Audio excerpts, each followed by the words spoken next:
15 minutes before the hour, Michael Patrick Shields heard all across the state of Michigan in our American Metal Roof studio here in the Gillespie Group Stadium District building, joined by Chuck Moss, the House Appropriations Chair for the House of Representatives, Republican from Birmingham. Thank you for being here. Yeah, glad to be here, Michael Patrick. Appreciate. Did you get a chance to see any of this White House Correspondents' Dinner on the weekend? Yeah, I've heard about it. It's over the internet.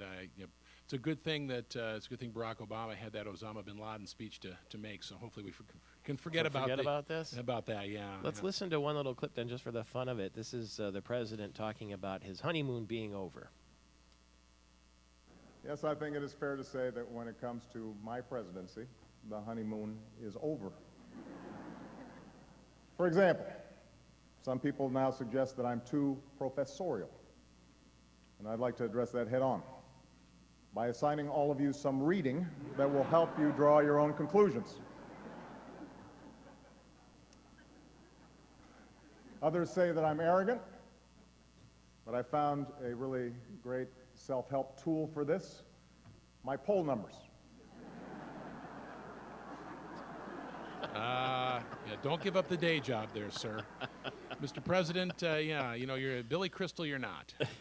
Yeah, so what was it, our book called? Dying is comedy's hard. Yeah, it's Dying is easy, yeah, something like that. Well, we wish our president well. I thought he did a good job Sunday night with that announcement. Yeah, and good to know that, you know, this is the difference between him and Jimmy Carter would have screwed it up. It's a good thing that President Obama showed that 10 years later, those 3,000 murdered Americans, we can still get justice.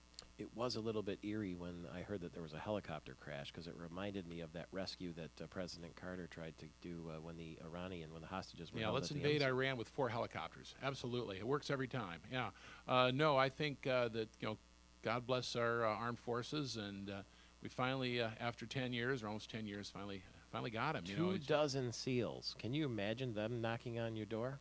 I would surrender. Jeez, he didn't surrender. Yeah.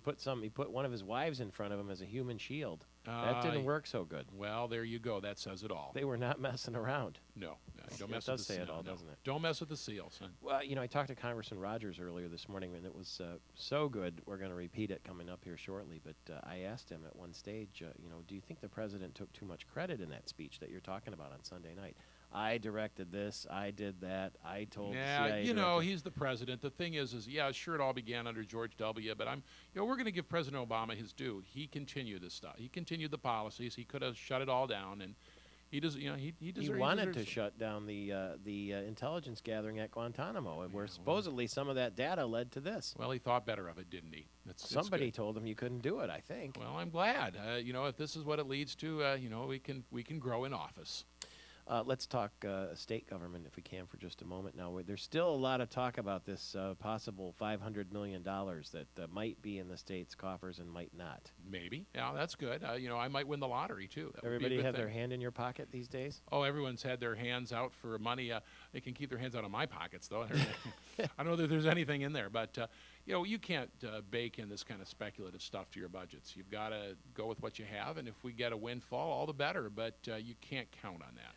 Do you think legislators are trying to wait until May, until the estimating conference is done before they decide what to vote on education funding, for instance? Oh, I don't know. Well, let's just see how we get through the week. I'm chair. We had the Appropriations Committee. We voted our budgets out last week. We voted them on the basis of the money we had and the money we could count on. Who will be the most disappointed?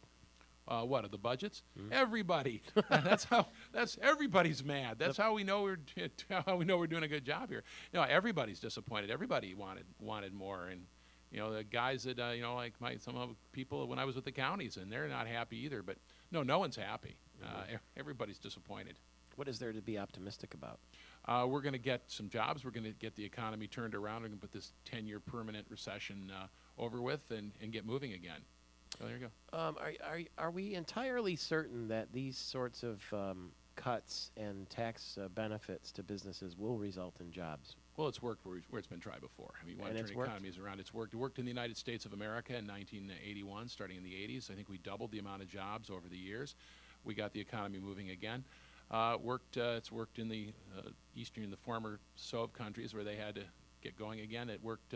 Thatcher showed it in Britain, and yeah, it was hard to change and get past the economy they had then, but yeah, this works, and it's showed it in other states as well.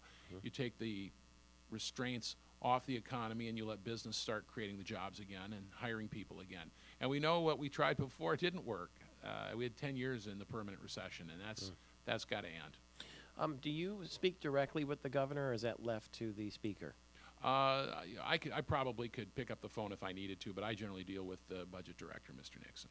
Do you like the tone that the governor set so far? Oh yeah, you know, he's very positive. Is very much a pragmatic guy. You know, he says, you know, if you got a better idea, let's hear it.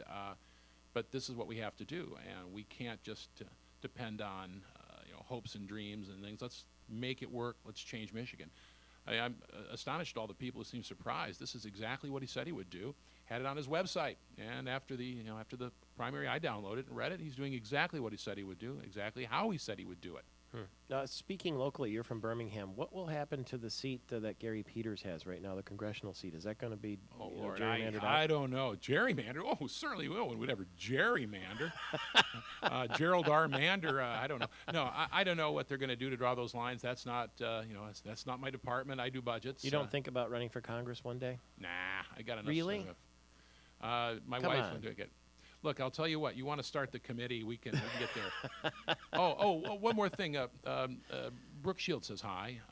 Wasn't that cool? I heard that. You shared the flight with her. And Yeah, I had a little chat with her. Yeah, is that slap marks on your face here? No. No, I behaved. That's good. I behaved as nicely as I could. But she's a little old for you anyway. I don't know how old she is, but she seemed very angular. Her face was very thin compared to what you would see on TV. They say TV adds 15 pounds anyway. Yeah. See, so here you go. I'm really skinny. That's right. Yeah. Brooke Shields has a D in her name. I don't have the D, so no, we neither talked do about I. that a little bit. I've never met her, but you can always introduce me the next time you're together. She's my new best friend, so I will, of course. Absolutely. Invite yourself to the party. Thank you very much, Representative Moss. We'll see you soon. Thanks a lot.